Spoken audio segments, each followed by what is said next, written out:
Boa noite aos internautas. É uma alegria estarmos reunidos nesse momento tão especial em que o mundo se recolhe. As pessoas silenciam-se as suas atividades e buscam o recesso dos lares.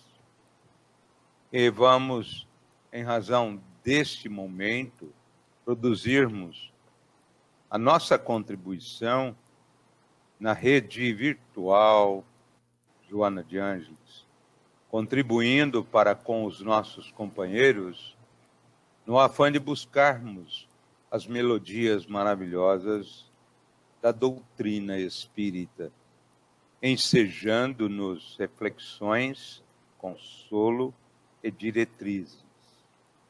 Passamos a palavra a Eudes Veras, que vai fazer o início das atividades aqui com este convidado ilustre. Boa noite para você que está conosco aqui pela Rede Amigo Espírita, aqui na sala virtual Joana de Ângeles. Sejam todos muito bem-vindos nesta noite em que vamos falar de mediunidade, mas de uma mediunidade num fator que não é habitual para nós. É a mediunidade em momentos de pandemia. Como é possível o trabalho mediúnico? Carlos Campetti, um grande estudioso da doutrina espírita, que está aqui com a gente hoje. Boa noite, Carlos. Boa noite, Eudes. Uma satisfação imensa. Boa noite, Luiz. Boa noite. Alegria, viu, Carlos Campetti, de tê-lo aqui. Depois ele vai fazer o seu perfil, mas estamos bem próximos da FEB, Federação Espírita Brasileira. Isso para a sala virtual Joana de Ângeles é de uma significação que vocês não têm tamanho. A Casa Máter. Então, nós estamos muito felizes com a perspectiva de termos os companheiros da FEB com os companheiros que estão sintonizados conosco. Sem dúvida. Você não sabe a emoção que sentimos de abrirmos estas salas para a FEB, que via de regra tem um trabalho retilíneo, escorreito, dentro dos princípios da doutrina espírita. A satisfação é nossa. Muito grande mesmo. Muito obrigado. Vamos pedir então para que o Luiz faça a prece para que a gente inicie os trabalhos dessa noite. Irmãos internautas, suas famílias vão receber neste momento, através de você, as blandícias iluminativas do Senhor, pela sintonia com o bem, pela sintonia com as hostes divinas, em um tema tão importante de natureza espiritual. Que a luz se faça em você, internauta, produzindo-lhe painéis renovadores e belos, assim como em seus lares. Que possa haver o brilho imenso da proteção espiritual em seus lares. Que assim seja. Que assim seja. Mediunidade em tempos de pandemia, com Carlos Campetti, jornalista formado pela Universidade de Brasília, pós-graduado em marketing pela COPEAD do Rio de Janeiro, natural de Tanabi, no estado de São Paulo, casado com Vera Campetti. Na doutrina espírita, Carlos é palestrante, além de realizar seminários e cursos para a formação de trabalhadores para os centros espíritas. Diretor da Federação Espírita Brasileira e coordenador da área de estudo do Espiritismo do Conselho Federativo Nacional, Carlos Campetti também é presidente do Centro de Estúdios Espíritas Sem Fronteiras, grupo virtual com sede legal na Espanha. Como escritor, Trabalhou com a FEB Editora na publicação de umas que eu considero a mais brilhante de suas obras, Trabalho Mediúnico, Desafios e Possibilidades. Mais uma vez, seja muito bem-vindo e boa noite, Carlos Campetti. Obrigado, Eudes. Satisfação imensa estar com vocês. Alegria nossa, e agora fica transferida a reflexão para você. Muito obrigado. Bom, boa noite a todos os que nos acompanham nessa live, neste momento. Uma satisfação imensa podermos estar juntos nesse momento de transição por que passa a nossa humanidade no planeta Terra. São desafios muito grandes que nós estamos enfrentando e nós gostaríamos de situar o tema da mediunidade colocando dentro do campo da comunicação, para que possamos entender, a partir daí, o que é que nós podemos fazer com a mediunidade nesses tempos que nós estamos vivendo e que nós não podemos ir para os centros espíritas. Por enquanto, nós estamos com essa situação de contingência necessária para o controle da situação pandêmica e, então, precisamos ver como é que nós podemos seguir trabalhando, realizando as nossas atividades. Bom, situando então a mediunidade no campo da comunicação. Para ver o processo da comunicação, nós temos um emissor. Alguém precisa elaborar e transmitir uma mensagem. Essa mensagem vai através de um canal e que chega a um receptor. Vamos na nossa situação aqui. Neste momento, eu estou fazendo o papel do emissor. E nós estamos transmitindo essa mensagem através da palavra por esse canal que nós estamos utilizando neste momento na Rede Amigos do Espiritismo, a Joana de Ângeles. E os receptores são vocês que estão nos ouvindo. Mas há um outro elemento na comunicação que nos interessa muito examinar nessa situação que nós estamos vivendo. Esse outro elemento se chama ruído. Quando nós estamos numa sala fazendo uma palestra, por exemplo, e que alguém se levanta no público e fala, há um ruído. Uma criança que corre lá atrás, há um ruído. Então, há uma série de situações que interferem com a comunicação. Muito bem. Se nós estamos situando a mediunidade no campo da comunicação, a mediunidade ela é esse instrumento que utiliza a espiritualidade para nos transmitir aquilo que nós temos necessidade de receber. Isso falando dos espíritos superiores, daqueles que pensam e se dedicam ao bem da humanidade. Mas a mediunidade ela não funciona somente para o contato com os bons espíritos. Funciona também no contato com todos os nossos irmãos que já estão no mundo espiritual. Como Allan Kardec nos coloca, os espíritos nada mais são do que nós do outro lado. Então, os espíritos são exatamente como nós somos aqui.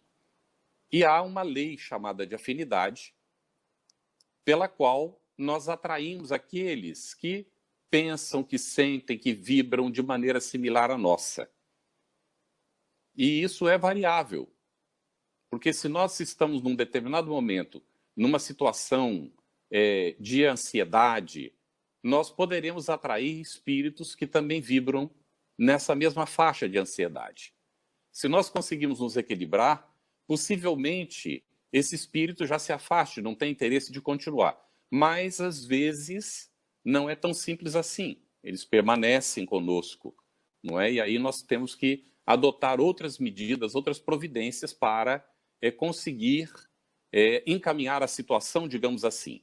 No passado, e até em função do que se lê no Evangelho, as pessoas pensavam que tem que expulsar o espírito. Está incomodando, é necessário expulsá-lo, não é? Da nossa presença ou expulsá-lo do ambiente onde nós estamos.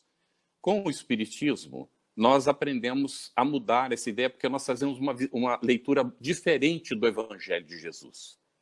Então, a ideia não é expulsar, mas auxiliar aquele que está necessitado, para que ele, então, possa encontrar o seu caminho de renovação. É justamente o que nós fazemos no trabalho mediúnico regular no Centro Espírita. Mas, puxa vida, nós estamos com um ruído imenso agora, nesse processo, que se chama pandemia. Então, esse ruído é tão forte que nos está dificultando, impedindo de ir para os centros espíritas e poder realizar a nossa tarefa lá na Casa Espírita, como nós estamos habituados todas as semanas. O que é que nós vamos fazer, então? Como é que nós vamos resolver essa situação? E nós nos lembramos aqui de Raul Teixeira, que afirma, não é, que o médium é médium 24 horas. O médium não é médium somente no dia que vai no centro espírita, naquele horário que vai fazer a prática mediúnica junto com os companheiros da casa espírita. Médium é médium todo o tempo. E vamos estar atentos à definição de Allan Kardec, quando ele nos diz no livro dos médiuns que, de ordinário, todos nós somos médiuns. Todos nós temos mediunidade.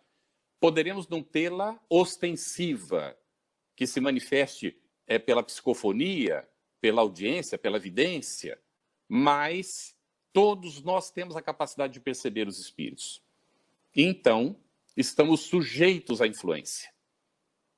E exercemos, de alguma maneira, a atração àqueles que vibram na mesma faixa que nós. Então, se nós estamos na nossa casa, não é agora na situação, guardando naturalmente a orientação para evitar, não é, o contágio, evitar que se espalhe a enfermidade, né, o vírus para todos os lados, então nós ainda assim estamos sujeitos à influência.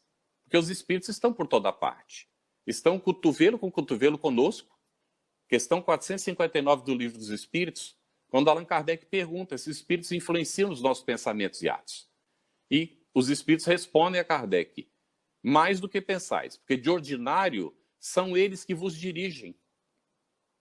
Então os espíritos estão constantemente nos influenciando. Sejam os espíritos que desejam o nosso bem, ou sejam aqueles que desejam nos prejudicar, ou sejam aqueles que necessitam a nossa ajuda.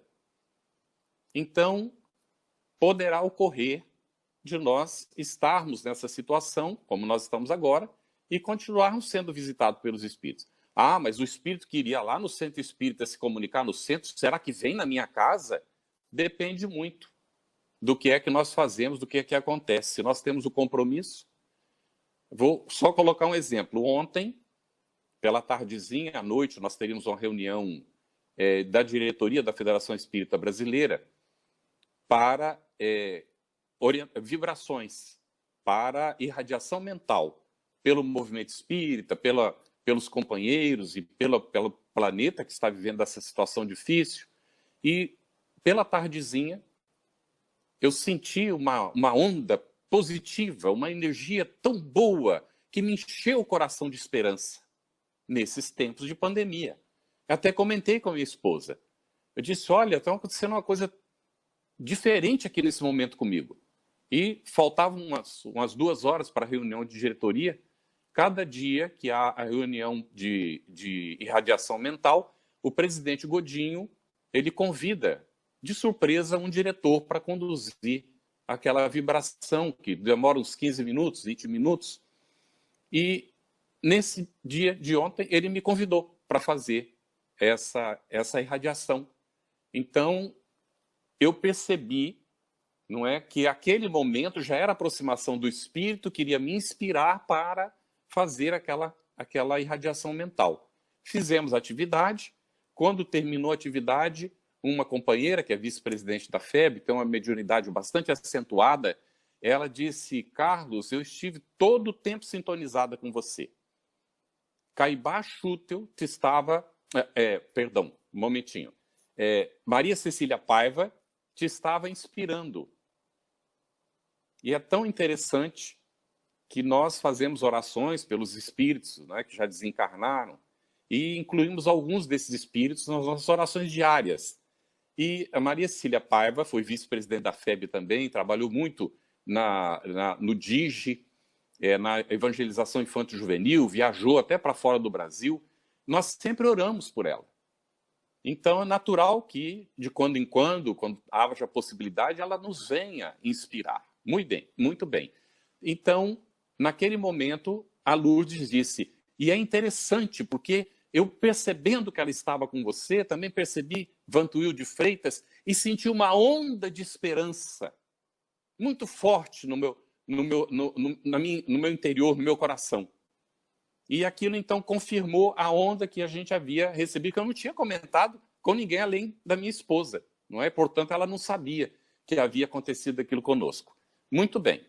Então, a espiritualidade amiga continua nos visitando. Quando nós oramos, nós atraímos o nosso mentor espiritual. Todo mundo tem, nós sabemos disso, não adianta ficar repetindo, porque todo mundo conhece isso. Todos nós temos um mentor espiritual. Aquilo que a gente chama de anjo da guarda. E quando nós oramos, buscamos a sintonia com ele, é automático, porque ele é o encarregado de cuidar da nossa reencarnação. Portanto, nós não estamos sozinhos. E sendo médiuns, nós podemos continuar oferecendo o nosso serviço. Não com a mediunidade ostensiva para receber os espíritos, que não vai haver quem possa dar o atendimento, nós não estamos no centro espírita, mas quando nós oramos por eles. Então a espiritualidade amiga recolhe essa energia positiva e utiliza essa energia. E principalmente sendo médiuns, nós sabemos que nós emitimos a energia que nós estamos vibrando.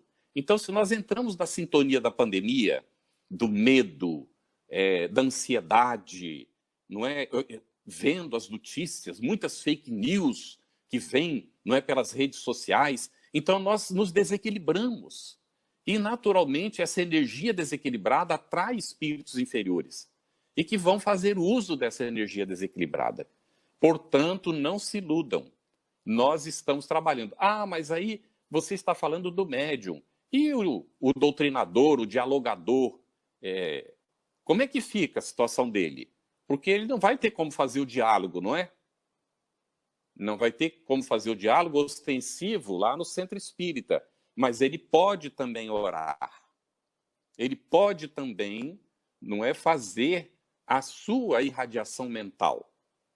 Pedir pelos espíritos necessitados. Aqueles que estão desencarnando nessa situação. Divaldo Franco, inclusive, teve ocasião de afirmar que antes de começar a pandemia, como também ocorreu, e André Luiz registra no livro Nosso Lar, que tocava uma sirene, não é? Um clarim em toda a espiritualidade em torno da Terra, alertando para o que iria vir a acontecer quando foi a ocasião da Segunda Guerra, antes da Segunda Guerra Mundial.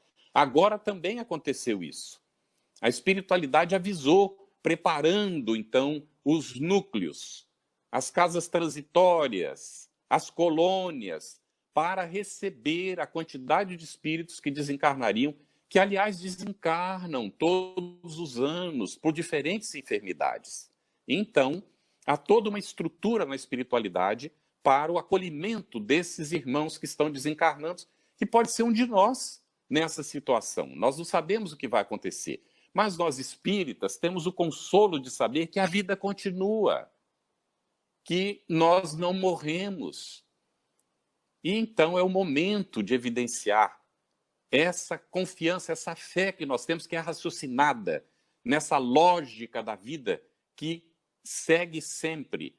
E como médiuns, como trabalhadores do centro espírita, não importa se não tem mediunidade ostensiva, se é o médium dialogador, o médium dirigente, se é o médium de apoio vibratório, se é o médium passista, nós podemos continuar exercendo a nossa função. Ah, mas como é que o passista vai fazer? Vocês não conhecem a história de Eurípides Barçanufo? Ele se desdobrava, ia dar o passe nas pessoas à distância.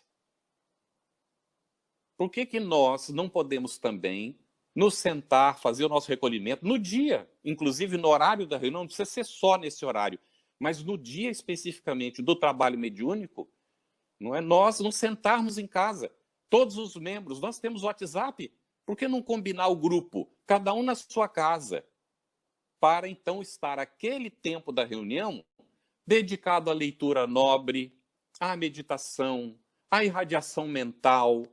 Pode-se, inclusive, fazer um momento de evangelho. Ler o evangelho, vibrar pelos espíritos necessitados que não estão podendo se comunicar. Ah, será que eles vão receber?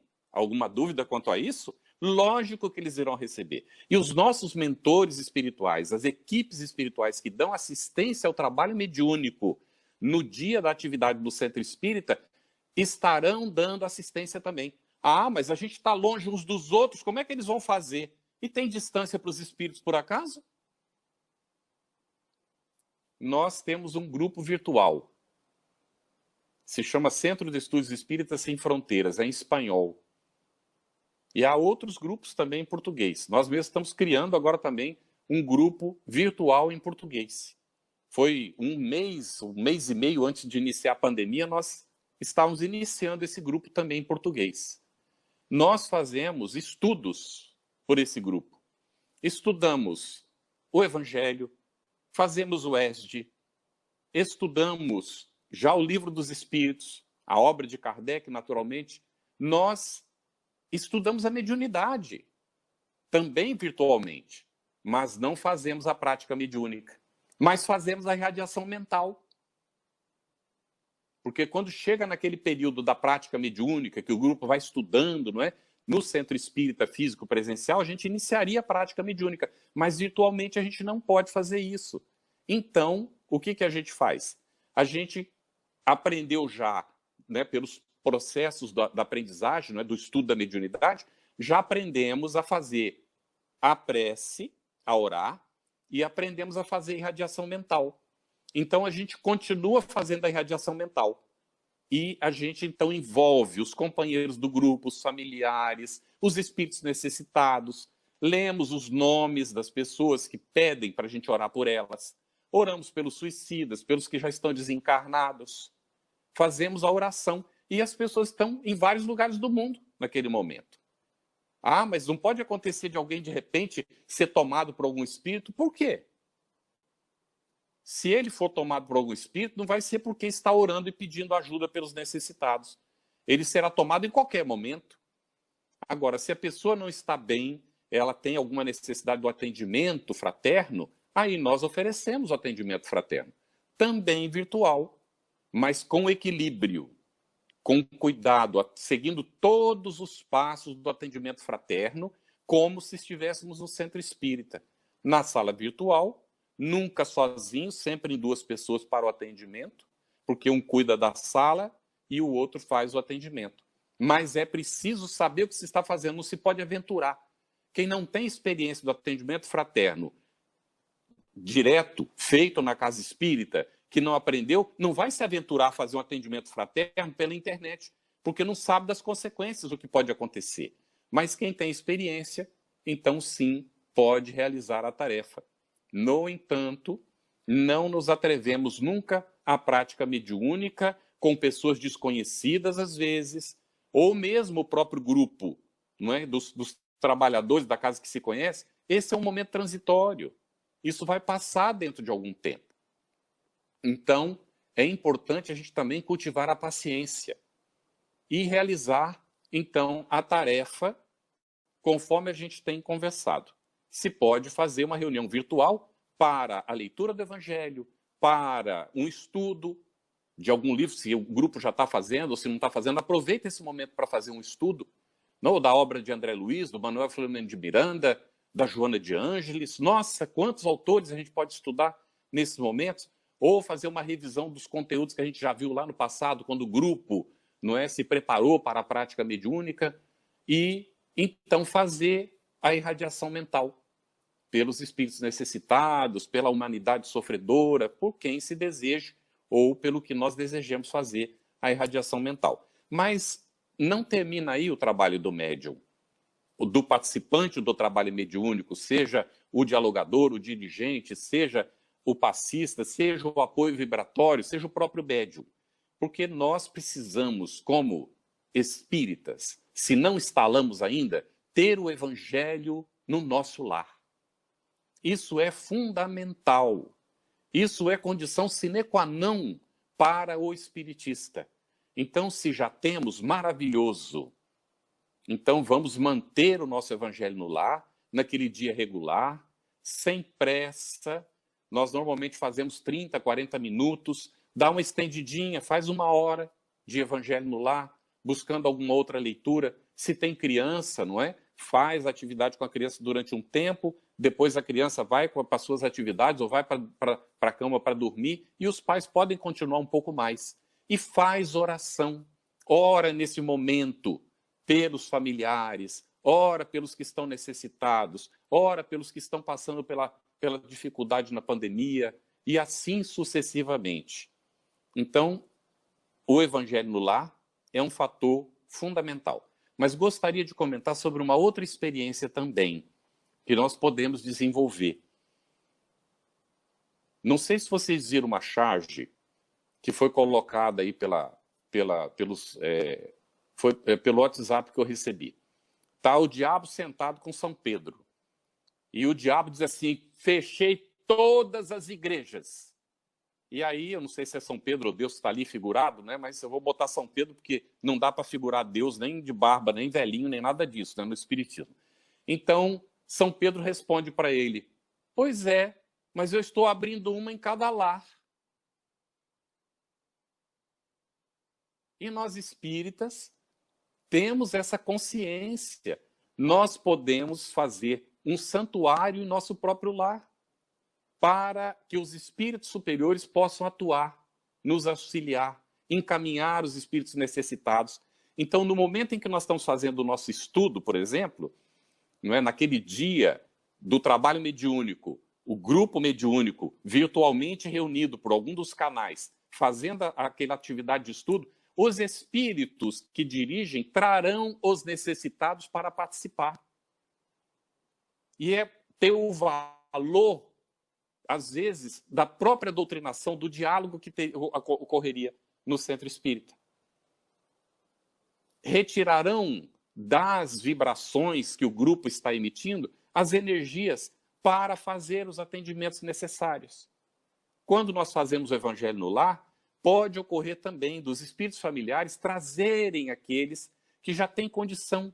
Não vem para perturbar, não. Vem, se senta, ouve o evangelho, eles fazem perguntas lá entre eles, enquanto a gente também está fazendo as nossas, ouve o que nós estamos falando.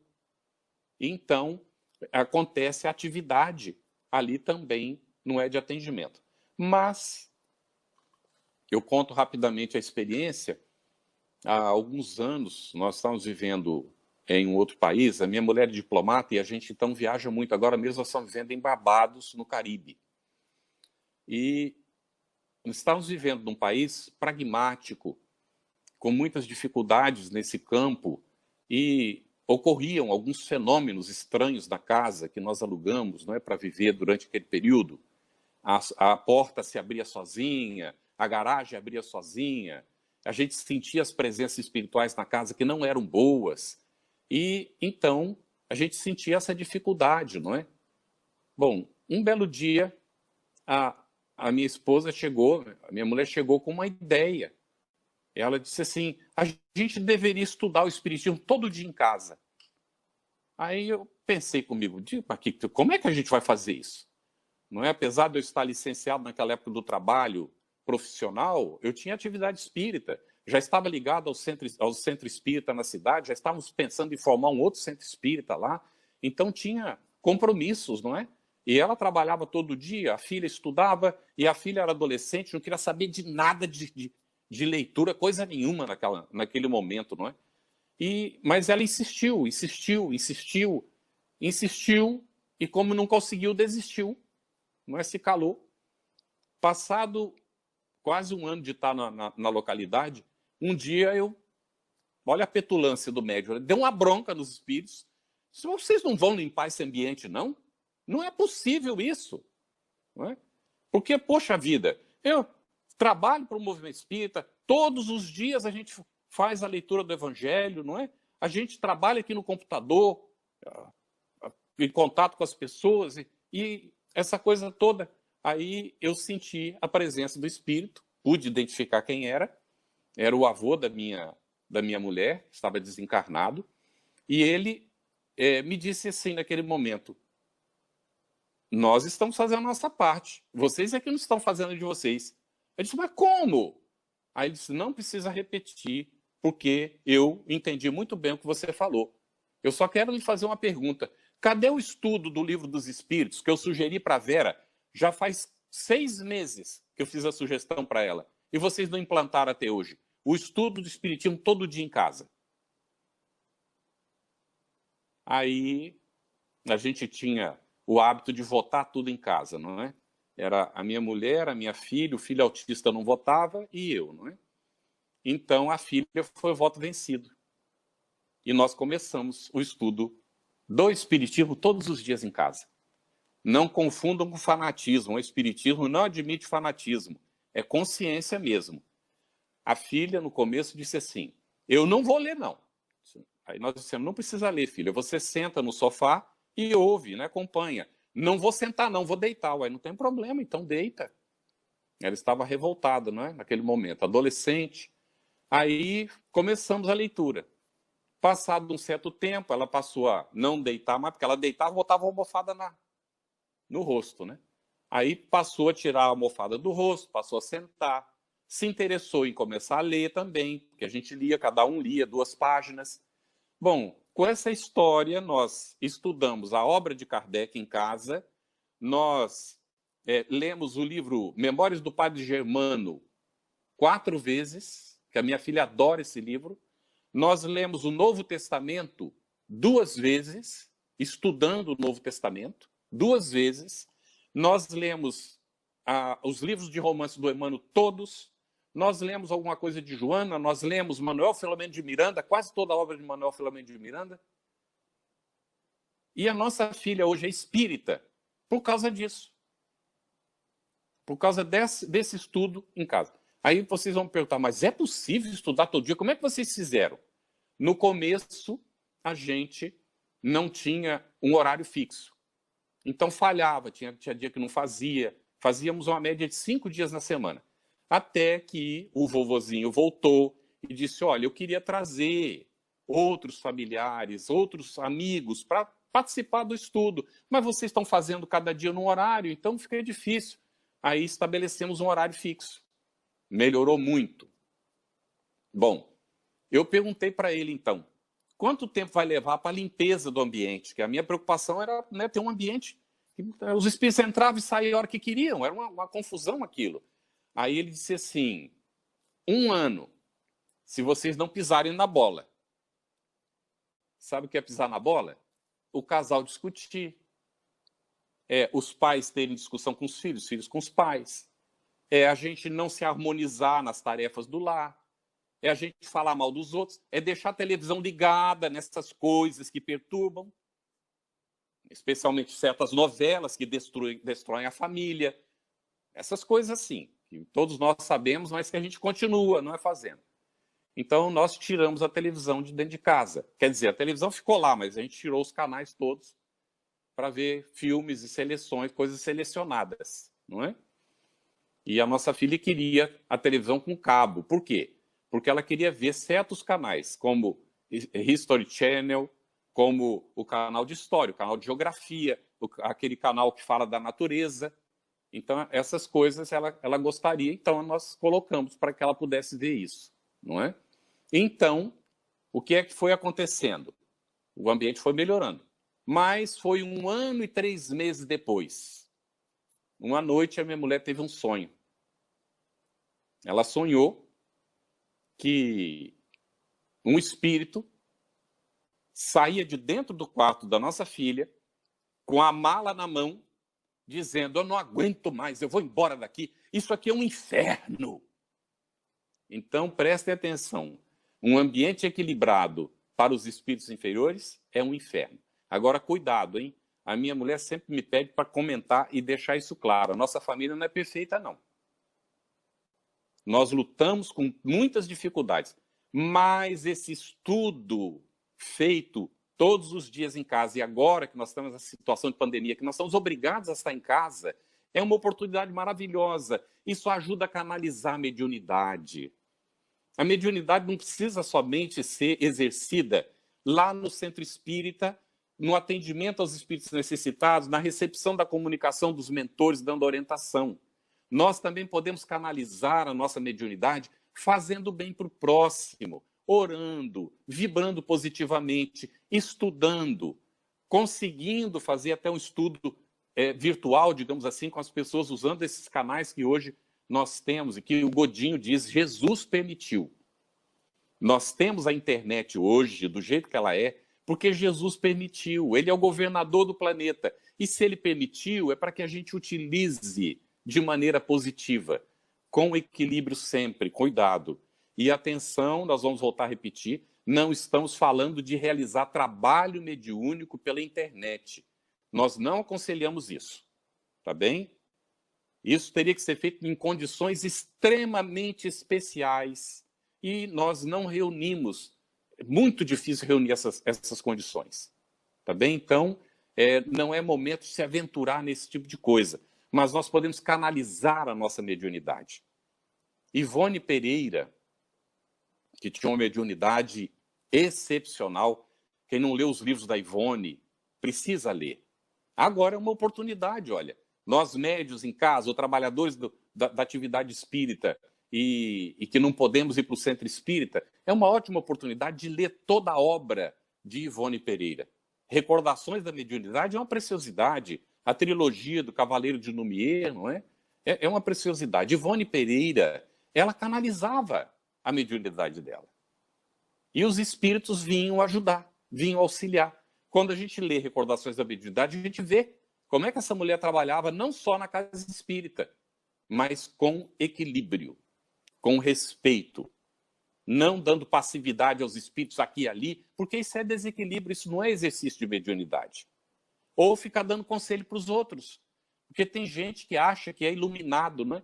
Então pega o telefone ou quando encontra, fica dando orientação mediúnica para as pessoas. Vê se os espíritos superiores se prestam a esse tipo de coisa. Então, muito cuidado, porque isso normalmente é sinônimo de obsessão. A gente, né, nós não temos essa condição de ficar. Qual é a maneira efetiva de divulgação do Espiritismo e do Evangelho de Jesus? É falando? É dando orientação para os outros? É querendo se imiscuir para resolver os problemas dos outros?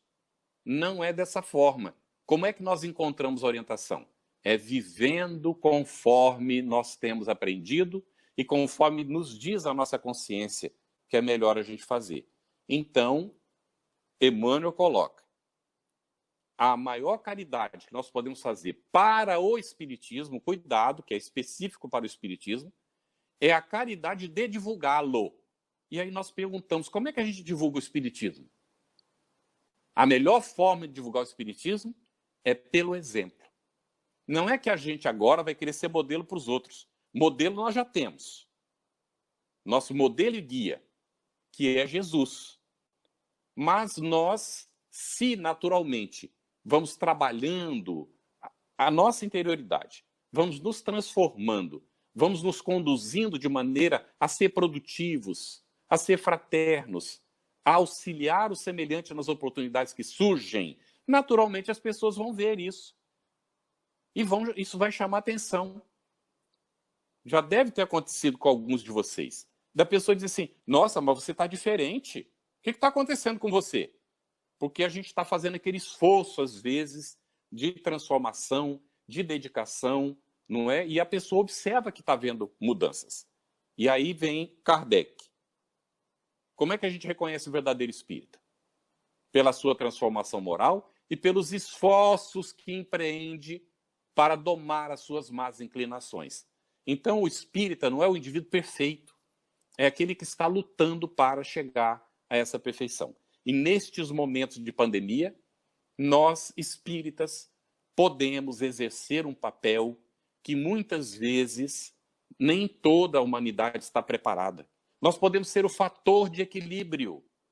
Nós podemos ser o fator do novo momento, da nova era. Nós sabemos que nós estamos numa transição.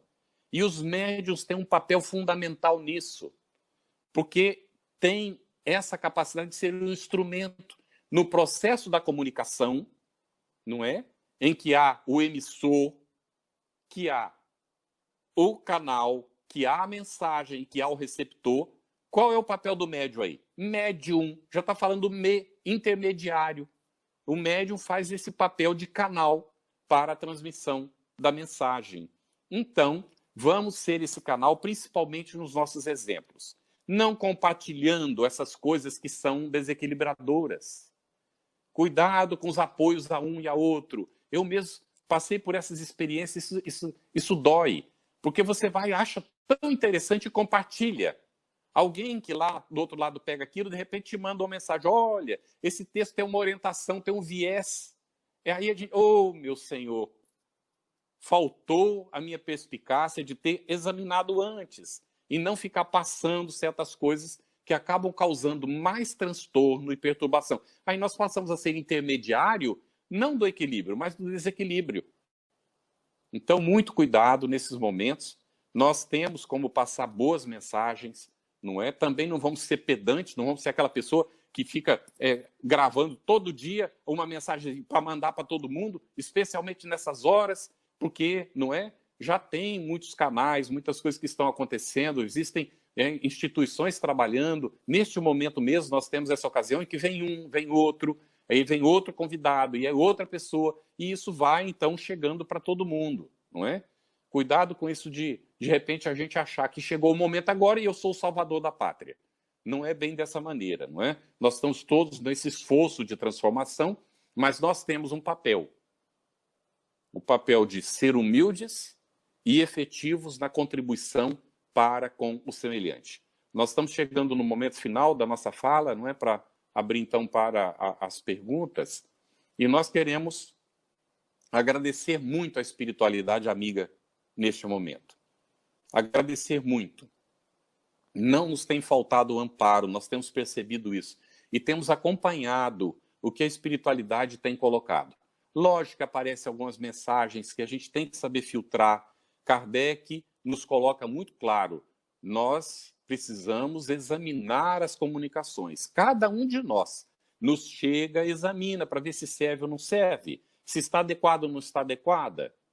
Então, quando nós escrevemos o trabalho mediúnico, Desafios e Possibilidades, tivemos o cuidado, não é, de observar efetivamente o que poderia ser prático para ajudar a gente no aspecto da mediunidade.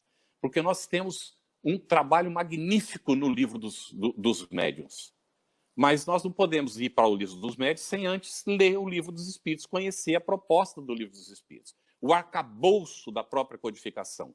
Então, nós encontramos a base do trabalho no livro dos médiuns, da atividade mediúnica.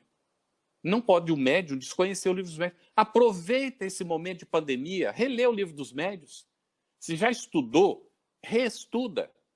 Aproveita a oportunidade. Pode observar que os ângulos se abrem. Oportunidades começam a aparecer quando nós nos abrimos para efetivamente auxiliar com desinteresse, sem ânimo de protagonismo, sem ânimo de projeção pessoal, porque o trabalho com a mediunidade é um trabalho anônimo, principalmente. Quando o médium ganha projeção, é um grande desafio para ele. É um imenso desafio. Já conversei com vários deles. Já ouvi do Divaldo mais de uma vez o desafio que é a pessoa se tornar pública no meio espírita. É um imenso desafio. Quem o deseja não sabe o que está pedindo.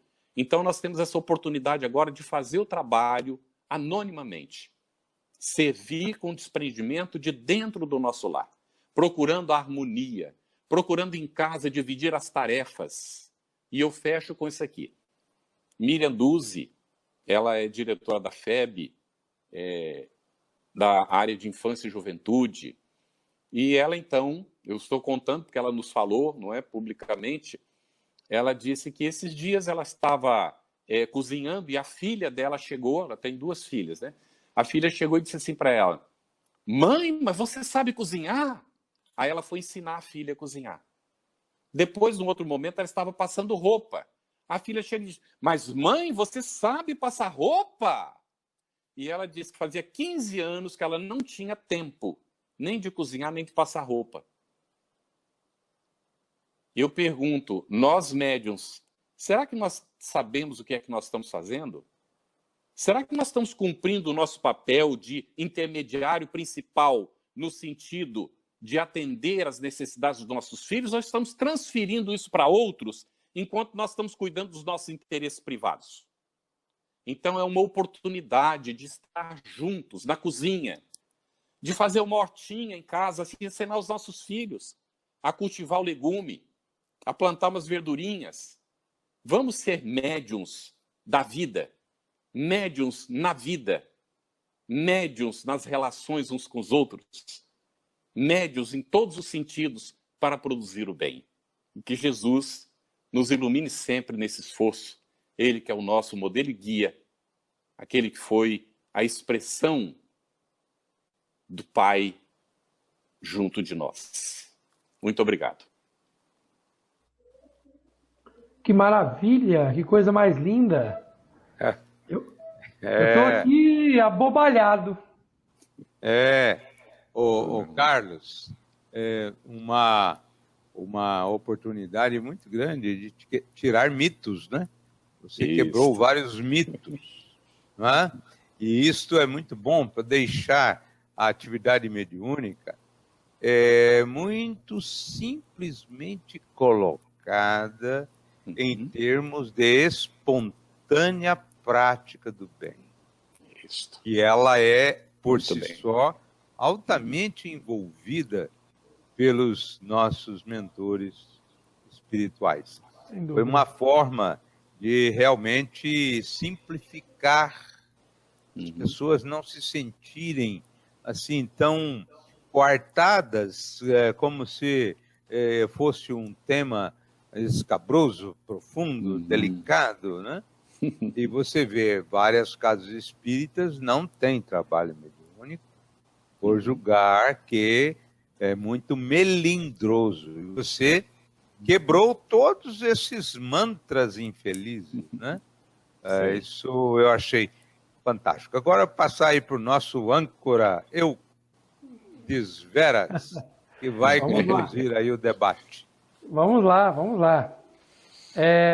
Eu fui colhendo vários questionamentos que foram acontecendo durante o programa e vamos começar aqui com o nosso irmão Cledson, do Gotas de Luz de Ouro-Oeste. Ele diz assim: a vigilância dos pensamentos e sentimentos, bem como a oração para a elevação destes, seria, mais que nunca, uma ferramenta indispensável de equilíbrio nos tempos de provas mais pesadas? Com toda certeza. Nós podemos, dentro dessa pergunta, não é, traçar um programa para nós mesmos, não é? E executar esse programa. Do tipo assim, quais são as ferramentas que de repente eu não utilizei ainda e que podem me auxiliar nessa situação a expandir as minhas possibilidades de fazer o bem? Então eu mergulho para dentro na luta do autoconhecimento, de buscar lá dentro de nós as potencialidades que a gente ainda não desenvolveu e que a gente pode desenvolver, e buscar o auxílio. Se a gente espírita não leu ainda Leon Denis, olha que oportunidade. Ele fala das potências da alma. Ler Leon Denis é uma revelação. E alguém poderá dizer assim, mas o Leon Denis ele escreve muito difícil, até A bem da verdade não escreve difícil, né? Ele escreve poeticamente, né? É uma manifestação de um esmero, de uma beleza, né? Parece que ele faz versos na prosa, né? Leon Denis é lindo de ler, né? Você vai ver o grande livro dele, do problema do ser, do destino e da dor, é um poema de luz, né? Um poema de luz, né? Deu uma travadinha lá, mas logo o Carlos volta, vamos aí ficar na expectativa, né? Pronto, Carlos? Ainda não. Deu um probleminha, ainda bem que fez a palestra, né? Verdade, verdade. Qual que é a temática que vem vindo aí?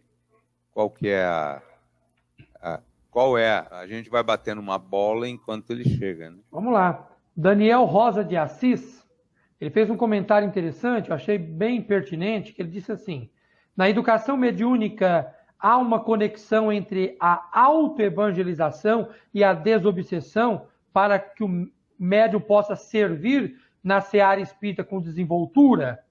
Olha, sem a autoevangelização é negativo. Não tem como nem trabalhar, né? Ela é a pedra de toque. Você tem que buscar a autoevangelização, até porque quando você vai para o trabalho mediúnico, você se expõe à espiritualidade. E os espíritos, via de regra, antes da atividade mediúnica, eles te acompanham, né? Voltou! Isso. Eu tive que mudar e está um pouquinho mais escuro, mas é que não estava chegando a internet no local. O importante é tê-lo aqui. Não, está ótimo. Está bem. Carlos, o debate aqui é o seguinte. No trabalho mediúnico, a importância da autoevangelização. Eu estava comentando que ela é básico, né? O comportamento básico, porque você vai se expor à espiritualidade, né? Quer dizer, se não tiver autoevangelização, você vai virar um fantoche, né, na mão dele. Sim, com certeza. Mas agora você complementa com o seu saber. E temos que nos lembrar o que Kardec nos coloca. Nós precisamos, não é, ter a condição efetiva de ser instrumentos da espiritualidade superior. Então, se nós não fazemos o trabalho do autoconhecimento, de ampliar o nosso próprio conhecimento da realidade da vida, não é, da lei divina, então nós podemos sim nos tornar joguetes dos espíritos inferiores. E, especialmente, quando a gente pensa, eu não vou me envolver com isso, porque eu não quero saber disso, a gente acaba sendo vítima desses espíritos que nos influenciam no dia a dia, em função daquilo que a gente faz, que a gente pensa, que a gente... Não é porque a gente atrai, a gente sabe que atrai. Então, há uma lei de afinidade que funciona, que a gente mencionou, não é, durante a palestra, e que ela não vai funcionar porque eu quero, agora eu não quero, eu desligo. Ela funciona o tempo todo. Então, é muito importante essa autoevangelização para sintonia com os espíritos superiores, para que sejamos instrumento deles e não dos inferiores. E, sendo instrumento dos superiores, nós estaremos auxiliando aos inferiores, porque eles não são nossos inimigos, eles são nossos irmãos necessitados, e que a gente precisa cumprir o papel que Jesus espera de nós, que é acolhê-los, é ajudá-los a também despertar e superar as suas dificuldades. O próximo... Sem dúvida. Vamos lá. Agora tem um aqui que é conhecido teu, né? O Renato Oliveira. Opa. Primeiro que ele disse que riu muito com uma mocinha que tem lá quando você falou de filha. Ela estava presente. E disse que a neta está assistindo. Ela diz, pai, você não perde a chance, sempre fala de mim, né? Vamos lá, o Renato fez uma colocação magnífica que eu gostaria do seu ponto de vista. Ele pôs assim, que a mediunidade vai além da comunicação. Por isso concordo que pode sim ser estudado. Pois, como o Carlos falou, a oração ou irradiação mental, o evangelho no lar, são base para qualquer prática espírita. Muito e ele bem. destaca a sua frase, vamos ser médiuns na vida. Isso, muito bem. Eu quero agradecer muito, não é, aqui de público, a bênção de ter o Renato como o nosso genro, não é? E essa oportunidade de nós estarmos juntos estudando o Espiritismo, isso é maravilhoso. Efetivamente, o Renato tem razão, não é?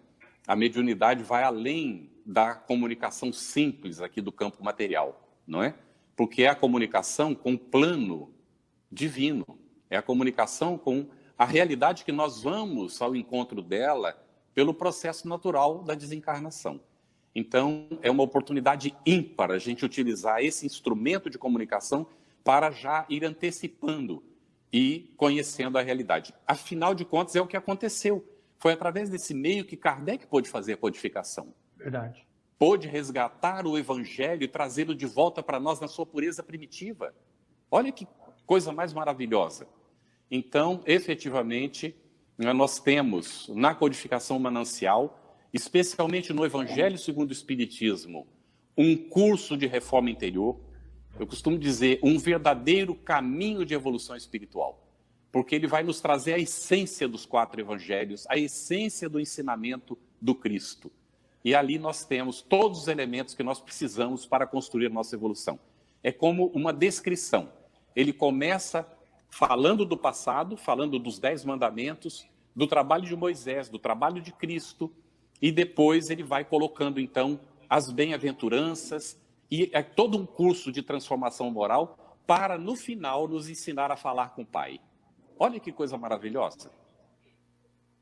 É uma linha de pensamento que agrega muito valor, né? Exatamente. Uhum. Um dadozinho aqui, uma tietagenzinha, né? O Geraldo Campetti, sobrinho, diz assim, que Jesus e os amigos espirituais continuem inspirando o Mano Cal para seguir perseverante na seara do bem. Obrigado. Uma tietagem aí entre irmãos. A Eliane um abração, Geraldo. O Geraldo está aí com a gente desde o início, viu? Já fez vários posts aí.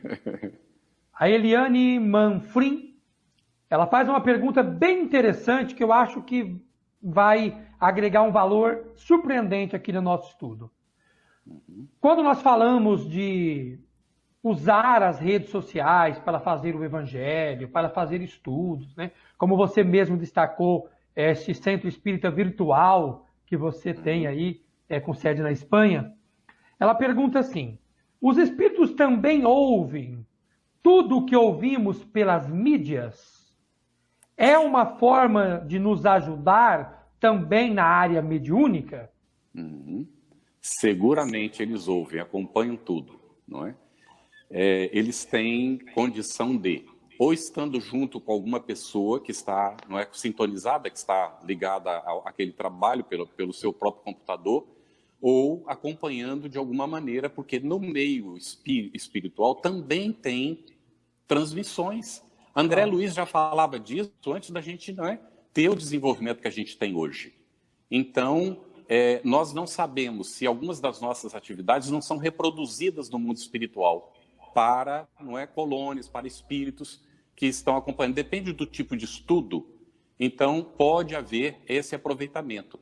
E, logicamente, que nós estamos funcionando nessas circunstâncias como médiuns, como intermediários, não é? Para que a mensagem chegue àqueles que estão precisando. Há uma solidariedade muito grande entre o mundo espiritual e nós. E eles não consideram essa hierarquia de dizer que eles transmitem somente para que a gente receba. Quando há um bom trabalho aqui, que eles possam aproveitar para benefício daqueles que estão do outro lado, eles aproveitam mesmo. Não tenhamos dúvida quanto a isso.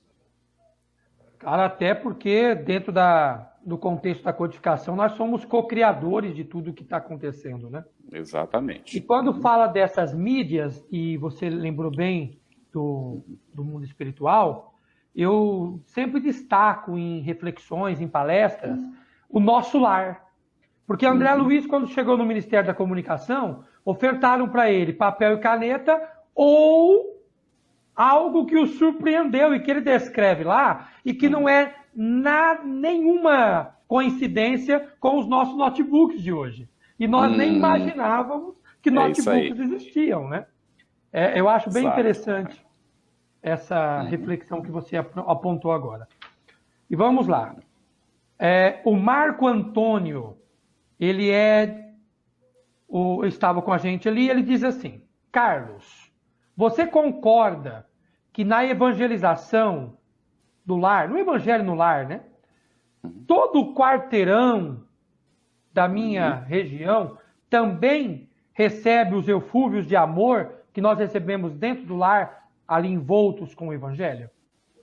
Com certeza. Vejam bem, a informação que nós temos da espiritualidade, inclusive já ouvi isso também de Divaldo Franco, quando nós iniciamos o estudo do Evangelho no Lar, leva em torno de 10 anos para que os espíritos estabeleçam um círculo de proteção no lar. Vejam bem, isso vai envolver o ambiente também. Há uma diferença entre casa e lar, naturalmente, não é? Então, vai envolver também a proteção ao entorno. Porque o lar é aquilo que faz a família, que independe de lugar. Por exemplo, nós mudamos muito, não é? Em função do trabalho da minha esposa. O nosso lar vai conosco, para onde nós vamos. A nossa casa de Brasília ficou lá, mas o nosso lar nós levamos conosco, para poder entender a diferença de uma coisa para outra. Então, quando completa esses 10 anos, mais ou menos, né, de perseverante estudo, todas as semanas, com regularidade, então se estabelece uma proteção ao lar e ao ambiente onde o lar está situado. Tá bem? E isso vai se expandindo, vai se expandindo. Se a gente faz num apartamento de um prédio, todo prédio pode ser beneficiado. Se fazemos num quarteirão, não é? Naquele quarteirão também pode haver benefícios. E pode acontecer, inclusive, porque é um oásis de luz, gente. É uma atalaia que se prende, é um farol que se acende. E os espíritos que estão buscando, eles veem o farol e chegam na porta. E os espíritos protetores permitem entrar aqueles que têm condições de aproveitar. E eles entram, então. Agora, quando o lar está protegido, eu vou me permitir só contar para vocês. Nós temos um filho autista. E ele tem uma percepção espiritual impressionante. Um dia estava sentado na sala da casa, com a minha mulher presente, e ele olhou para a porta de entrada, assustado, e disse: "O que é isso?" E ela olhou, não viu nada, e perguntou para ele: "O que foi, Daniel?" Ele se voltou para ele e falou: "Graças a Deus." Ou seja, o espírito tentou entrar, só que chegou na porta, não conseguiu, teve que voltar, porque o ambiente estava protegido. Mas, anos e anos de evangelho, estudo todos os dias, como a gente tem falado. Agora, eventualmente ainda acontece. Estava aí um dia vendo um filme na televisão.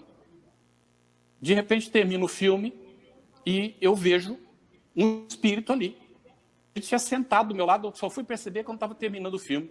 Aí disse para ele: "Ah, meu irmão, você entrou, agora nós vamos fazer o estudo do evangelho, venha comigo." Ele: "Deus me livre." Foi tentar sair, não conseguiu. Ficou preso, teve que ouvir todo o evangelho, e quando então terminou o evangelho, eu disse para ele: "Você está liberado, pode ir." Ele saiu diferente de lá. Transformado, com certeza. Com elementos. Com elementos. Quando, na sua apresentação, e também durante sua palestra, você falou um pouco do trabalho mediúnico, Desafios e Possibilidades, que é uma obra que você e a dona Vera trabalharam juntos, né? Você e sua esposa. Sim. Eu, particularmente, é uma obra que agrega um conteúdo para nós médiuns com muito afinco. Até todas as pessoas que procuram nos aqui, o atendimento fraterno, com indícios mediúnicos, a gente sempre fala desta obra, porque ela foi uma alavanca muito importante para mim. Qual foi a sua inspiração e a da Vera para a produção desta obra com tanto detalhe? Nós observamos nessas viagens todas a dificuldade de instalação de trabalhos mediúnicos em muitos locais, não é? E a gente também observou na experiência grupos mediúnicos existentes, mas que caem numa rotina. E a rotina é o principal inimigo da atividade mediúnica. E a gente, com muito respeito, né, estudando Kardec e também outras obras, nós, inclusive, gostamos muito do Hermínio Miranda, sempre utilizamos Diálogo com as Sombras nos nossos estudos da mediunidade, e sentimos que havia ali uma possibilidade, né, de escrever um trabalho que fosse prático, não só tratando da teoria, mas que pudesse ajudar efetivamente na prática, na linha do que Hermínio Miranda tinha feito com o Diálogo com as Sombras, não é? Tentando um trabalho bem didático que pudesse auxiliar as pessoas, não é? Passo a passo, a compreender a responsabilidade e como levar a uma prática mediúnica equilibrada e mantê-la equilibrada ao longo do tempo. Então, por causa desse viés prático, nós fomos escrevendo o livro conforme nós íamos vivenciando. Levou 10 anos para ele ficar pronto. Depois de 10 anos, então, é que a gente finalizou o texto, efetivamente, apresentamos a FEB, não é, para a publicação. E então, ele é um livro que tem a intenção de ser prático e foi calcado na própria prática, na experiência da gente como médio e a dela como dialogadora e dirigente de atividades mediúnicas. Agora, cuidado, o livro não substitui de forma nenhuma. Ele é um complemento, aliás. Agrega, né? Pelo menos uma ação de agregar, não é, aos trabalhos já publicados de muita qualidade, não é, no passado. E está totalmente calcado no Livro dos Médiuns. É um agregador de substâncias. Sabe, Carlos, você como médium, também escritor, dirigente e representantes aí da sociedade espírita, eu tenho, de fato, uma grande preocupação quanto a alguns conteúdos literários que se diz espíritas que vêm chegando aí no mercado. Teria como uma visão mediúnica, com esse canal aberto que você dispõe, para dar uma orientação aí para novas publicações desses conteúdos, desses encartes espíritas que vem surgindo por aí? Sim. O que a gente pode comentar é aquilo que Allan Kardec colocou para nós. Ele examina o assunto com muita propriedade, inclusive na Revista Espírita, e ele coloca, num dado momento, que ele tinha reunido, né, recebendo de diversos lugares, eles chegavam a se comunicar com cerca de 1.000 centros espíritas num certo momento. Não eram centros formais como a gente conhece hoje, eram muitas vezes reuniões familiares, não é? E ele recebia as comunicações das 3.000 publicações. Depois de fazer a seleção, se sobrasse 100 que realmente pudessem ser publicadas, então, não é, aquilo seria um logro. O que tem ocorrido hoje em dia, infelizmente? Muitas editoras, elas sabem que o espírita lê. Vejam bem, 1975, por aí, um autor chamado Neymar de Barros publicou um livro chamado Deus Negro. Eu era adolescente na época, estava estudando Kardec, lendo André Luiz, e li os livros do Neymar de Barros. E ele disse, no segundo livro que ele publicou, ele disse que quando ele começou a escrever, não é, aquelas mensagens, aquelas ideias tão interessantes ali, ele apresentou para um editor, e o editor disse para ele, olha, isso aqui vai vender como água. Basta você dizer que é médium e botar o nome do espírito, você vai ver que isso aqui vai vender. Isso era 1975. Naquele momento, eu li aquilo e pensei, meu Deus, vai começar a se multiplicar editoras espíritas para todos os lados. Não é? E olha hoje o que acontece. Então, infelizmente, tem editora que encomenda ao médium o que é que ele vai receber e como é que ele vai escrever. Porque daquele jeito vai vender. Porque daquele jeito vai vender. Se for de uma outra forma, talvez não venda. Então, muito cuidado. Quando alguém anuncia que distribui 7.000 títulos espíritas, nós temos que nos perguntar, existem 7.000 títulos espíritas? Nós precisamos nos perguntar. E nós não podemos esperar que o Centro Espírita, que a Federação do Estado, a Federativa do Estado, faça a seleção. Essa é uma obrigação de cada um de nós espírita. Nós precisamos conhecer Kardec e saber o que nós estamos lendo, e saber que existe muito engodo, e que existe muita gente vendendo livro para nós espíritas só para ganhar dinheiro. E que se diz espírita, inclusive, porque isso aí também não é uma maneira de fazer um marketing bom com o público que compra. Naquele período, 1980, saiu, eu creio que era da Unesco, uma publicação dizendo leitura nos países. E disse que o Brasil, em termos de leitura, era um terceiro mundista.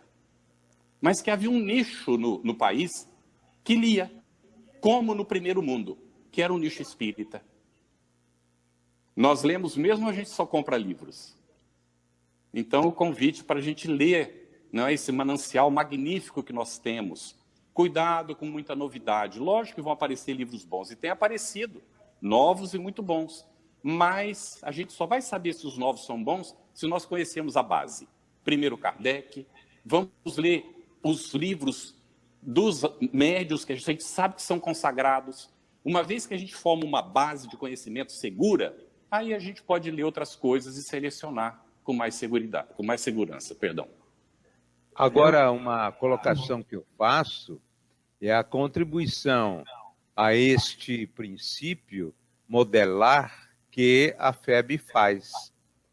Porque a FEB tem um cuidado muito grande para chancelar uma obra. Então, quando nós temos uma obra chancelada pela FEB, nós já temos, em primeira mão, a certeza de que passou todos os filtros possíveis por aquela produção. Isso dá um revestimento de segurança, de potencialidade em nossa indicação como dirigente espírita para aqueles que chegam à casa espírita, não é? Então, en passant, eu deixo aqui os encômios. Você é diretor da FEB, o nosso Godinho, pelo trabalho que faz de rigidez doutrinária. Isso é muito bom. Excelente. Doutor Luiz, o Geraldo está aí de testemunha. A FEB recebe muitos originais, não é? E ela realmente faz uma seleção muito criteriosa. Infelizmente, o que tem ocorrido nos últimos tempos é que os livros que ela recusa estão saindo publicados por outras editoras que se dizem espíritas. Não todas, logicamente, nós estamos falando de algumas editoras que publicam o que aparece. Não há essa seleção, esse cuidado. Então, por isso é que nós estamos falando, cabe ao espírita realmente se preparar para ter condições de saber que aquilo que ele está lendo serve ou não serve, efetivamente auxilia ou não auxilia, não é? Exatamente. Essa colocação do Luiz é interessante porque o selo da FEB, ele já garante para a gente uma parcela significativa desse crivo de razão que o Kardec sempre menciona, né, que fala muito na sua obra, passar pelo crivo da razão. E nós temos que ter essa análise, porque muitas vezes a gente recebe aqui em Diaporã doações de livros. E aí os livros que são desconhecidos, mas tem o selo FEB, a gente logo disponibiliza para empréstimo. Os que não são conhecidos e não têm o selo FEB, a gente já encaminha para que alguém leia, para ver. Não é que nós estamos descartando editoras. Nós temos a convicção que a federação tem esse trabalho profundo, né? Nós tivemos com o Geraldo aqui, né, Luiz? E ele mesmo apresentou a forma que é feita. Ele disse até um número impressionante de cada 10, é aprovado, os originais. Então, a gente tem essa garantia, essa convicção que a federação tem. E eu estou absolutamente fascinado com essa oportunidade que nós estamos tendo aqui na Sala Joana de Ângeles, de ter diretores da FEB junto conosco, para que a gente possa unificar realmente a doutrina espírita. Porque o nosso parâmetro mais seguro é a Federação Espírita. Exatamente. E um dado muito interessante, eu fui a Minas, num congresso, lá num encontro, e estava fazendo um seminário sobre mediunidade, e tinha lá uma participante, e ela, no intervalo, disse: olha, faz 3 anos que eu estava me curando de um processo obsessivo, por um complexo de perseguição, por ter estudado algumas obras e ter me surpreendido com uma obsessão terrível pela impressão que eu fiz da importância do mal em minha vida. E eu vim muito preocupada, depois de 3 anos, para assistir. E eu não sei se eu iria ficar até a esse momento, né?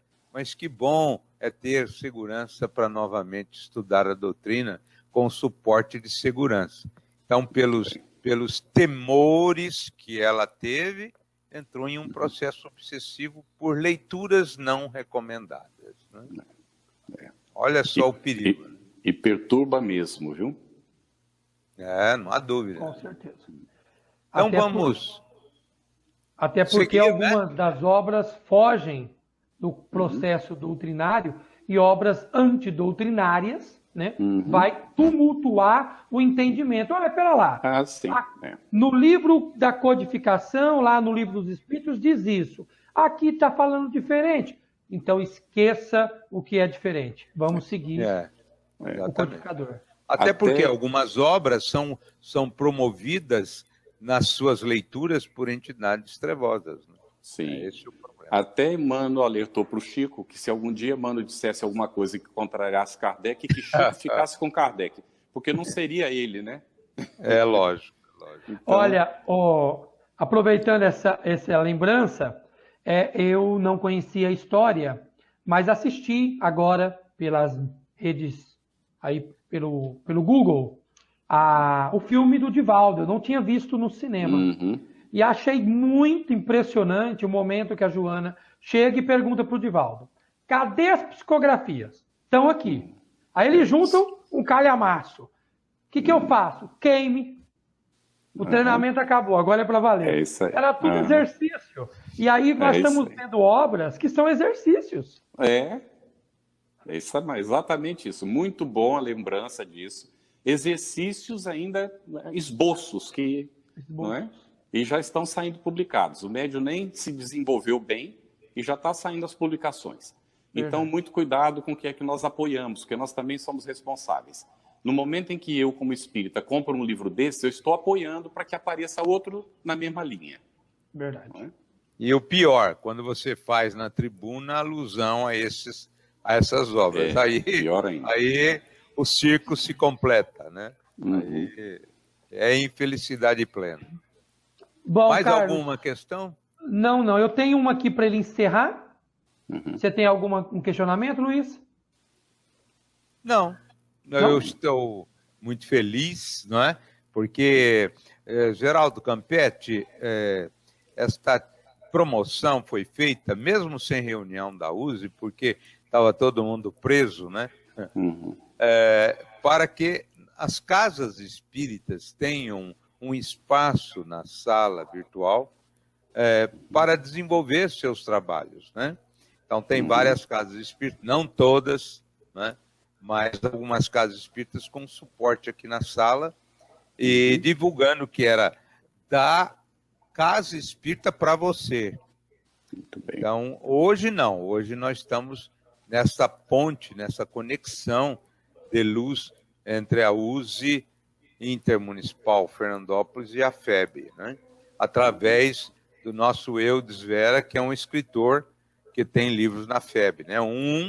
E o outro já aprovado no Prelo. Então, nós ficamos muito felizes, né, com essa participação sua e a FEB presente em nós, né? Isso é importante. Uma satisfação muito grande a gente estar juntos. E só para a gente encerrar, Carlos, a última questão para nossa reflexão, a gente percebe pelos todos os vídeos que na verdade é a primeira conversa nossa aqui, né? Virtual, mas estamos juntos pela primeira vez.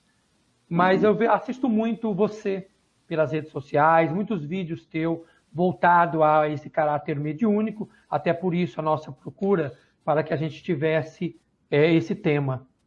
Como médium, Carlos Campetti, neste momento que nós estamos passando aí por essa crise, por essa reclusão, qual a principal ação que deve ser produzida pelo médium?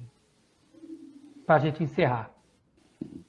A principal ação para o médium nessa circunstância e em todas, aliás, é o equilíbrio.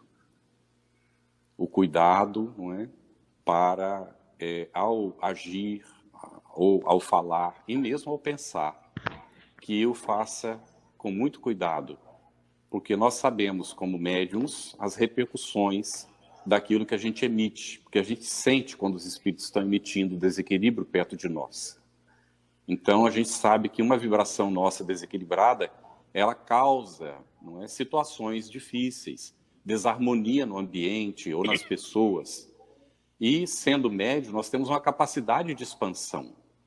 E nós exercemos uma influência, ainda que a gente não queira ou não esteja prestando atenção, pela expansão perispiritual que acontece, não é? Então, a nossa responsabilidade, ela é maior nesse sentido, de manter o equilíbrio, o cuidado, e ter a consciência de que nós não somos melhores do que ninguém. Nós somos igualzinho, às vezes até pior do que outros. Temos que ter mais vigilância, mais cuidado, né, para, então, cumprir o nosso papel. Então, o papel do médico, neste momento agora dessa pandemia, não é? E isso está dentro do tema, a mediunidade nos tempos de pandemia, é efetivamente manter o equilíbrio e divulgar somente aquilo que efetivamente for confirmado que é bom, que é construtivo, que vai auxiliar o semelhante.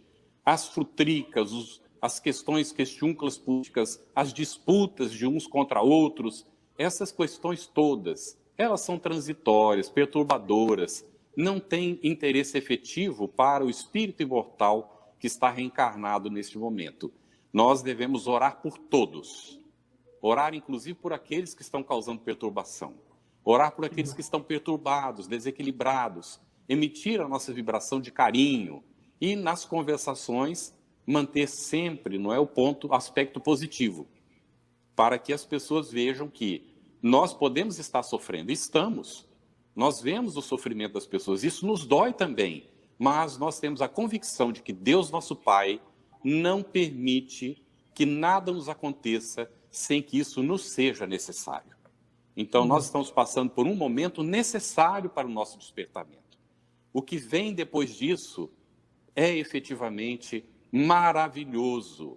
É a construção da nova era. E nós podemos contribuir para isso. Nós podemos nos posicionar como espíritos que ainda vivem a expiação e provas, ou como espíritos que estamos vivendo a regeneração. Isso tudo depende do que nós vamos fazer com a nossa família, no nosso ambiente de trabalho, no nosso sentimento, nas nossas conversas. Então, reflitamos a nova era. A nova era é de regeneração. E nós temos condição de dar contribuição para isso. E que Jesus nos ilumine sempre, nos ampare, nos guie, e que nós possamos nos manter abertos a isso. Porque Ele deseja, e Ele pode, e Ele está fazendo. Tudo depende de nós, de querer que aconteça também conosco, para nós e para aqueles que estão no nosso entorno. Muita paz e muita luz para todos, e muito obrigado, Eudes, Dr. Luiz, e a todos vocês que nos acompanharam, pela paciência, pelos momentos de atenção. Nos ilumine a todos. Muito obrigado. Ô Carlos, nós temos uma chancela aqui da sala virtual Joana de Ângeles, que o palestrante fecha a sala. Então, você vai preparando uma mensagem rápida para fechar a sala, né? Aí fica só você na tela, nós saímos, você termina e a sala se fecha. A nossa maneira de honrar os convidados. Então, antes que terminemos, nós vamos só fazer uma interrupção desta conexão com a FEB por falta de agenda. Então, nós vamos ter o Victor Antenori Rossi, que é um companheiro psicólogo, que vai fazer na próxima quinta-feira, dia 30, uma palestra, e depois nós retomamos a conexão FEB.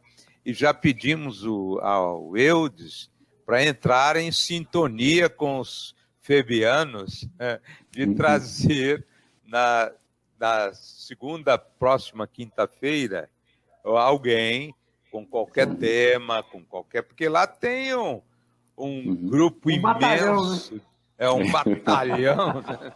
Então nós vamos divulgar cada qual em seu aspecto. Muito qualquer dia desse, fala com o Carlos, fale com o Godinho, que ele já veio 2 vezes aqui na região, inclusive em Fernandópolis, e a gente é muito amigo.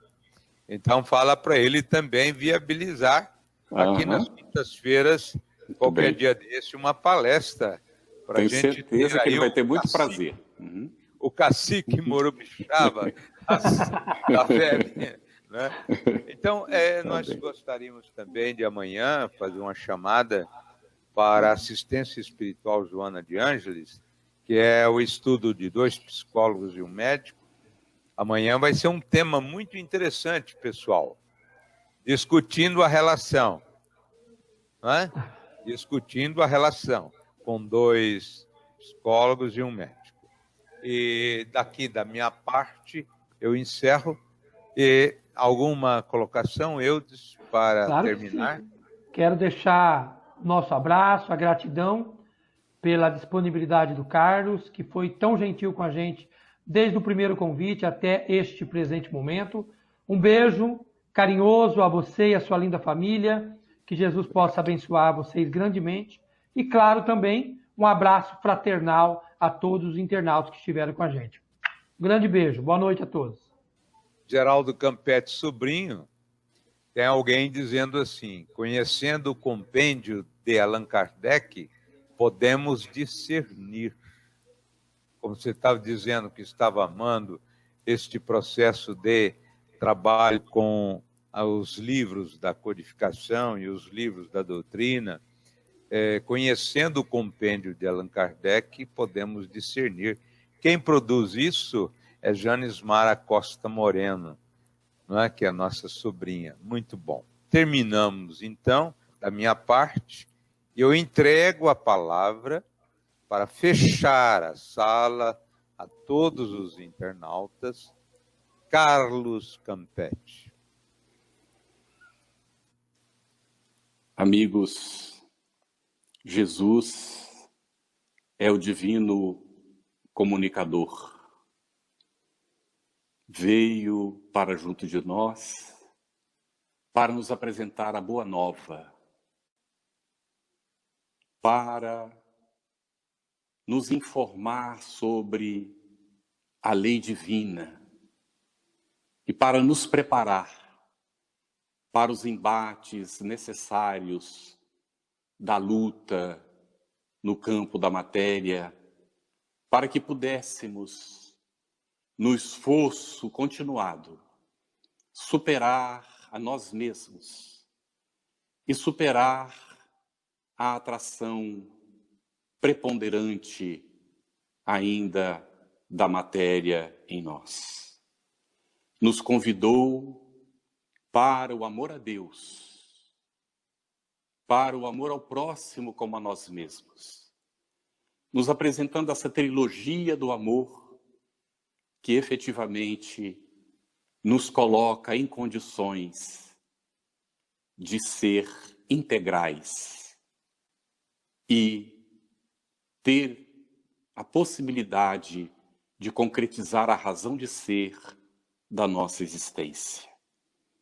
Desta forma, não nos esqueçamos de visitar as páginas sublimes do Evangelho, especialmente o aspecto moral, destacado por Allan Kardec no Evangelho segundo o Espiritismo.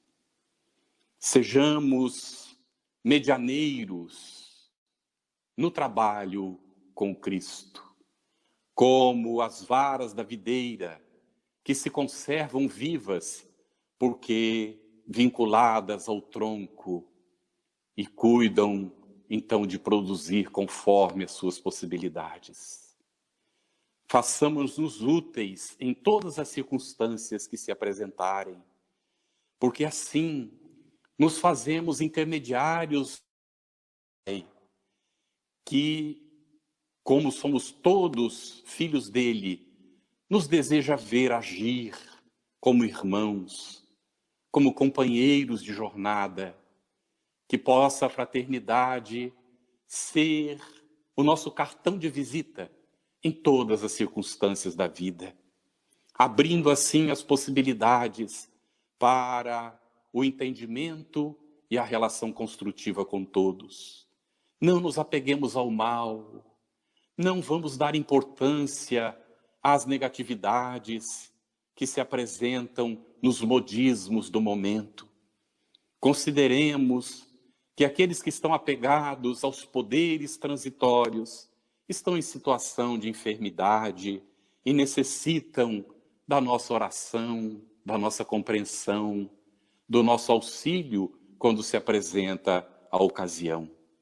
Confiemos desta forma que não estamos sós, Somos todos médiums para o cumprimento da vontade de Deus, nosso Pai. Como Paulo nos registrou, cartas vivas. Sejamos cartas vivas do Evangelho, cartas que não estão registradas nas tábuas de pedra, mas na carne, na experiência reencarnatória que nos brinda a oportunidade de nos iluminarmos e de crescermos para Deus, nosso Pai. Que o Divino Mestre Jesus nos siga amparando a todos e que nós possamos, cada dia, nos sentirmos mais vinculados a Ele, mais próximos dEle, fazendo aquilo que Ele nos ensinou no cumprimento da vontade de Deus, nosso Criador. Sejamos irmãos e vivamos a fraternidade nessa comunicação que possa se espalhar e se espraiar de uns para outros até alcançar a humanidade inteira. Muita luz com Jesus, Caiba Schutel.